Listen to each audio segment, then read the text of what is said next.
Maria, and this is part 3 of the Books That Made Me series. I'm doing Books That Made Me a Feminist today, and this one might be the longest of the videos. I'm also relying on my faulty memory to recall some of the books that made me a feminist. I didn't start recording my books until about 2 years ago, so it's very frustrating to me because there are books that I remember that I cannot remember the title of, and they're driving me crazy. That said, that's how life goes, I suppose. This is why we should keep very, very good track of our books, because of times like this. Also, I did want to encourage you in the comments to write down books that made you a feminist or experiences, because I would love to have that conversation with all of you. Also, I wanted to recommend 2 booktubers to check out. The first one is Crystal Marsh. Her channel is excellent, and she is always recommending books that have a very strong feminist leaning or other leanings. She's just a great booktuber to follow, and I have loved watching her, but especially some of the books that I'm going to show you that I'm getting ready to read are because of her. So Crystal Marsh. The other book booktuber I wanted to recommend was Book Drunk in Love did a video of my favorite girl power books, is what she called it. And it was a great, great video of both fiction and nonfiction books that she thinks were great, inspiring girl power reads. And she gives you like these little tantalizing bits to draw you in. And again, I added way too much to my TBR, which is already way too long. That said, I will jump right in because it's going to be a long video. I will start off with kind of where I come from. My mom is one of the most strong women that I know. She never ceases to amaze me. Anybody who knows her is just kind of like, well, of course she's doing that. Why wouldn't she go do that? She's a Spanish teacher. She also works with some advocacy for legislation to help increase biliteracy in the United States. Is a big passion of hers. Last year, she got to go to the White House and be recognized as one of the teachers chosen to sit in with President Obama on the Teacher Appreciation Day. She won the 2015 National Foreign Language Teacher of the Year award. She's just that kind of person. She's incredible. I'm just blown away by her. I love her so much. But my dad is her opposite on some things, and it's so funny to watch the two of them together because while I don't know if either of them would consider themselves feminist, they both do the roles in the relationship that they're strong at. They encourage one another to pursue their own interests. They travel independently sometimes.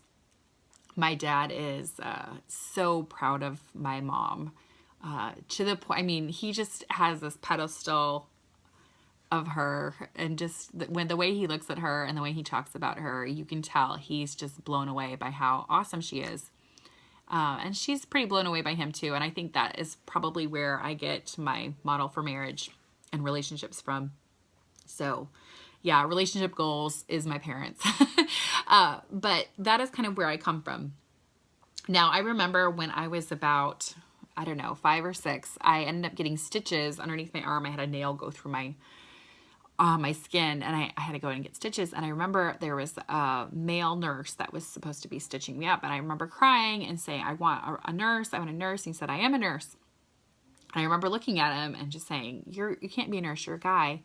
And he said, well, boys can be nurses. And I said, does that mean girls can be doctors? And he said, yes. And I remember thinking of like those little play school 80s toys where the nurse hat was on the girl and the stethoscope was on the boy, and just shattering that and thinking, wow, I didn't realize we could really do whatever we wanted.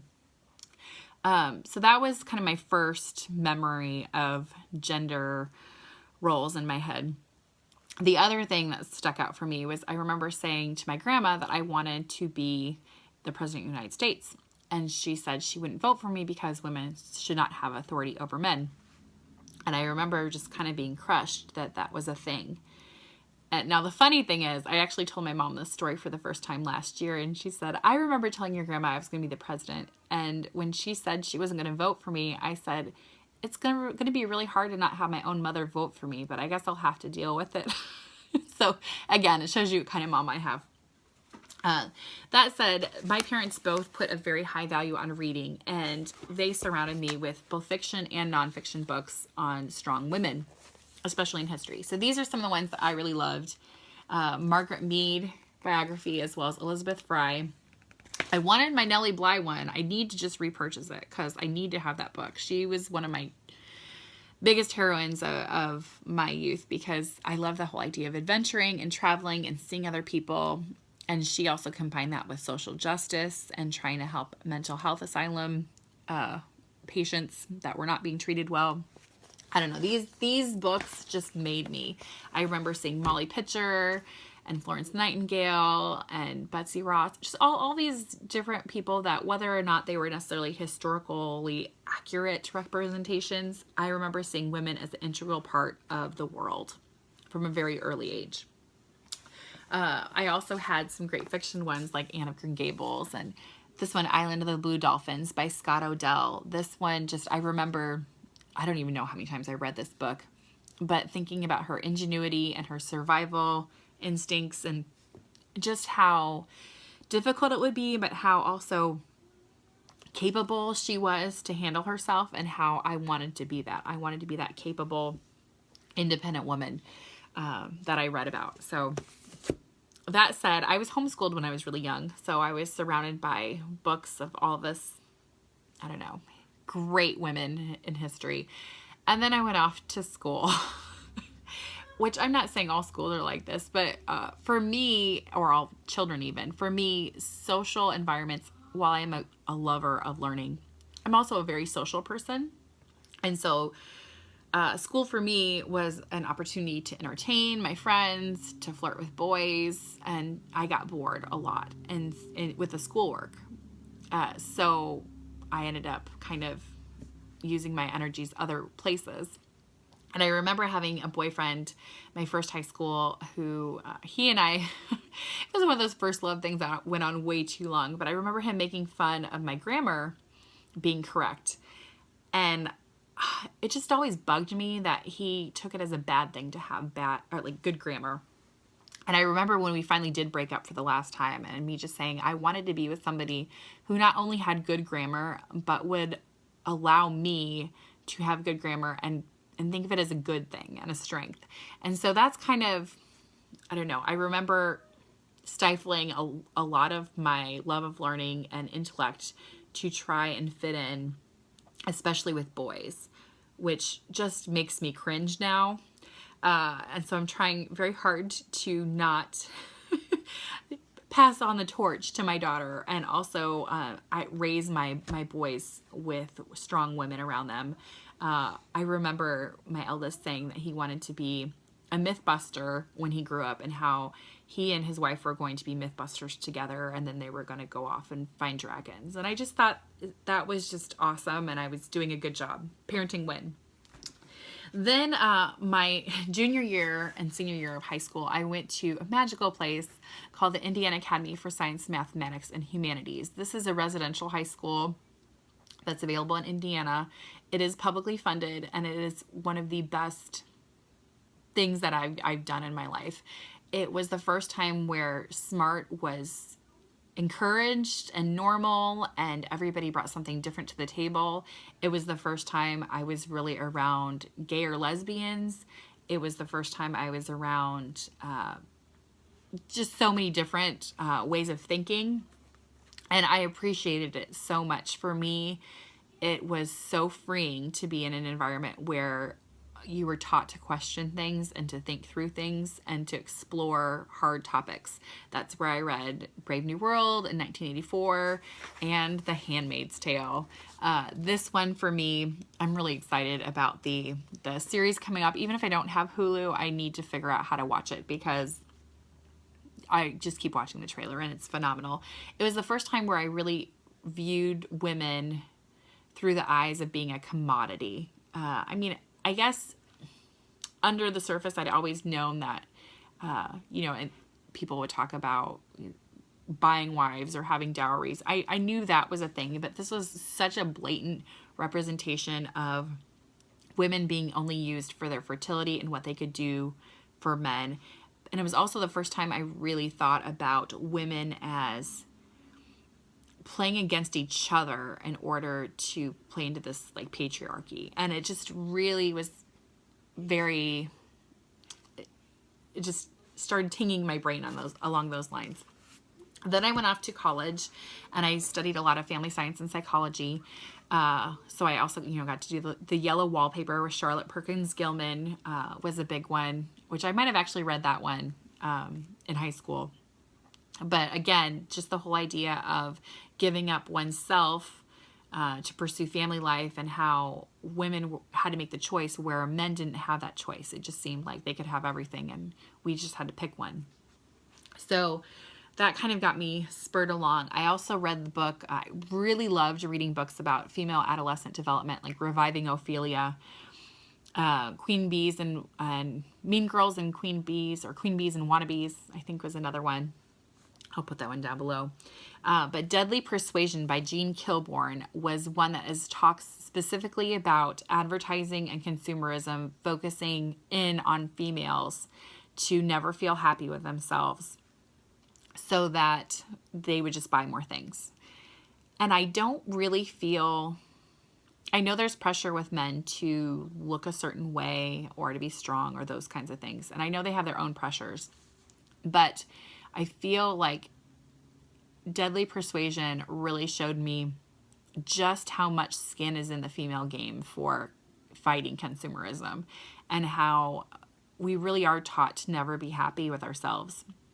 And that broke my heart, because I don't feel like that's what we're called into. I think we're created to not only find ourselves as a whole person, but encourage other people towards that. And so the idea of these companies and people trying to make you feel less than what you are just so they can make extra money just really just got me sizzling mad.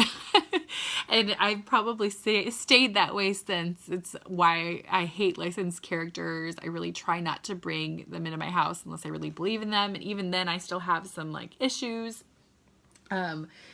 This book, Cinderella Ate My Daughter by Peggy Ornstein. She also just came out with Girls and Sex last year, which was another really good one about what women are taught and not taught about sex, and how it affects how they live, what safe decisions or unsafe decisions they make. So while that one didn't necessarily form my feminism, it's another good one to check out. So Peggy Ornstein, Girls and Sex.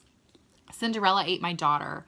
Oh, got me so mad. And I read this, I want to say, before I even became a parent. So this one was about, the title comes from the way the Disney company started doing this whole princess culture. Was one of the executives went to a Disney on Ice event and noticed that there were a couple of girls there who had homemade princess dresses that their mothers had made for them. And he had this light bulb go off in his head, thinking, why have we not been taking advantage of this? We should be making those dresses. We should be making those princess things that they want. Why are we losing out that money when it's there to be had? And that's kind of where the whole princess culture boom happened, because that was not a thing when I was little. You bought the movie, you might have watched the movie, and then you might have gotten a Happy Meal toy. But there was not a whole, you must have a wardrobe like a princess and all the t-shirts and all of the everything. It was not a thing. It also made me start realizing in the 80s, my brother could wear my hand-me-downs just fine because they didn't put hearts and butterflies on overalls. They would just have a plain color overalls and anybody could wear them. And this is the first time where I started realizing that to sell more money, they made girl clothes more girly, or they don't want you to have the hand-me-downs. They want you to keep purchasing and buying and consuming and being more and more and more. And this book just like rocked my world and made me angry. So that was another big one. Another one that I read is Girls Like Us by Rachel Lloyd. This is actually written by the founder of the GEMS Society, where not society, but the GEMS. It's a anti-sex trafficking advocacy group. And this one made me really start thinking about, yes, how many girls, not only around the world, but also in the United States, are being commodified for sale, and what can be done about that. This next one, Half a Sky, is by Nicholas Kristof and Cheryl Wooden. Now, I think there's some controversy around this, but for me, this book blew my mind because it covered all of the issues. Female genital mutilation, it talks about abortion, it talks about birth control, it talks about trafficking, all of the things that, education problems, all the things that I feel like women around the world are facing. And while I have issues or not even sure what I think about every single thing in here, it made me question a lot of my previous notions about what being a feminist looks like and what we need to be working for and what problems there really are and how it is a very complicated issue. I don't necessarily think the white savior coming in is a good solution. I think it's a horrible solution and it doesn't work. It's not a thing. But I think just educating yourself about what's going on and how to give to places or see what other people are doing to make things better is really important. This next one, again, people are frustrated maybe that Caitlin Moran doesn't do a lot of intersectional feminism, but How to Be a Woman was another one. I had me cracking up laughing because she's very funny. But like, there's one chapter in here called Why to Have Kids and another chapter called Why Not to Have Kids. And I think that is phenomenal because she makes a great case for either position. She has a whole chapter on body hair and how crazy and ridiculous it is that we spend so much extra time, money on body hair removal because it's expected of us. It's not even like the bare minimum. It's just what you have to do to not be looked at differently. And I think this book just made me angry, but it made me feel good that I wasn't the only one having to deal with these issues. Yes, just such a good book, How to Be a Woman. I would love to hear what you have to say down below about that. I haven't read her other ones, but that one I really enjoy. The next ones I'm actually, Come As You Are. I have recommended this a gajillion times, and I only read it just this past year, last year, I think. But this book really made me feel comfortable in my own skin. I'm starting to get that whole, my body is changing again. And just recognizing that it's perfectly fine how it is and I don't have to change it. I just need to know it better. And I think it's very empowering. I wish this book would have been given to every high school girl so she would have known more than I did. The other books that I kind of want to talk about, one of them I've already read, but the other ones actually two of them I've already read.